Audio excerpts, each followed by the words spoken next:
Joo, eli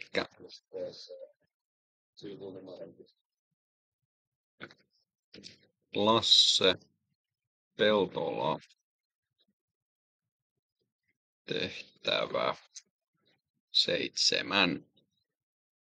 Eli aloitin sillä, laitoin tuohon ylätunnisteeseen oikeaan paikkaan oikeat tiedot, jonka jälkeen menin tän reunaan ja lisäsin tuolta sivunumeron, jonka jälkeen sitten valitsin tuolta selaa pikaosia kenttä.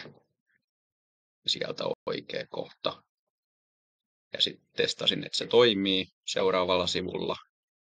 Ja kyllä se toimii. Ja sitten vaan tallennan nimellä ja tehtävä 7.